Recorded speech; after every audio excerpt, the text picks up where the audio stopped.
ತಮಿಳುನಾಡು ರಾಜ್ಯಪಾಲರ ನಿಧಾನ ವ್ಯಸನದ ಅರ್ಜಿ ಸಂಬಂಧ ಸುಪ್ರೀಂ ಕೋರ್ಟ್ ನೀಡಿದ ತೀರ್ಪಿನಲ್ಲಿ ರಾಷ್ಟ್ರಪತಿಗಳು ಕೂಡ 3 ತಿಂಗಳೊಳಗೆ ಸಂಸತ್ತು ಪಾಸು ಮಾಡಿದ ಮಸೂದೆಗೆ ಅಂಕಿತ ಹಾಕಬೇಕು ಎಂದು ಹೇಳಿತ್ತು. ಈ ಸಂಬಂಧ 1 ತಿಂಗಳ ಬಳಿಕ ರಾಷ್ಟ್ರಪತಿ ದ್ರೌಪದಿ ಮುರ್ಮು ಅವರು 14 ಪ್ರಶ್ನೆಗಳನ್ನು ಎತ್ತಿ ಪತ್ರ ಬರೆದಿದ್ದಾರೆ.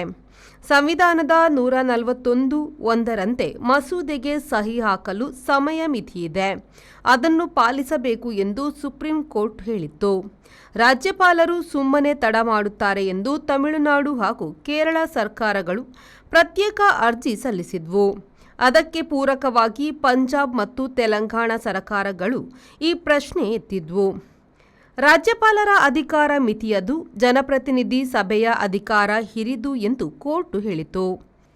141(1), 142 ಅಲ್ಲದೆ ಸಂವಿಧಾನದ 201ನೇ ವಿಧಿಯಂತೆಯೂ ಮಸೂದೆಗೆ ಸಹಿ ಹಾಕಲು ಕಾಲಮಿತಿ ಅಗತ್ಯ ಎಂದು ಸುಪ್ರೀಂ ಕೋರ್ಟ್ ಹೇಳಿತ್ತು.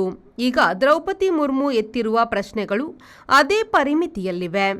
ಮಸೂದೆಯ ಬಗೆಗೆ ಸಂಶಯ ಬಂದಾಗ ವಿವರಣೆ ಕೇಳುವಾಗ ತಡವಾಗುವುದು, ಸಂವಿಧಾನವು ರಾಷ್ಟ್ರಪತಿಗಳಿಗೆ ನೀಡಿರುವ ಅಧಿಕಾರದ ಪರಿಮಿತಿ ಏನು, ತಾತ್ಕಾಲಿಕವಾಗಿ ರಾಷ್ಟ್ರಪತಿಗಳ ಅನುಪಸ್ಥಿತಿ ಇಲ್ಲವೇ ಜನಪ್ರತಿನಿಧಿ ಸಭೆ ಇಲ್ಲದಿರುವ ಕಾಲವು ಪರಿಗಣಿತವೇ, ಅನಿವಾರ್ಯ ಸ್ಥಿತಿಯಲ್ಲಿ ಹೊಸ ರಾಷ್ಟ್ರಪತಿ ಆಯ್ಕೆಗೆ ಹಾಗೂ ಸಂಸತ್ತು ವಿಧಾನಸಭೆ ಮರು ತರಲು ಕನಿಷ್ಠ 6 ತಿಂಗಳು ಬೇಕು, ಆಗಲೂ ಕಾಲಮಿತಿ ಸಾಧ್ಯವೇ ಎಂಬಿತ್ಯಾದಿ ಪ್ರಶ್ನೆಗಳನ್ನು ಎತ್ತಲಾಗಿದೆ.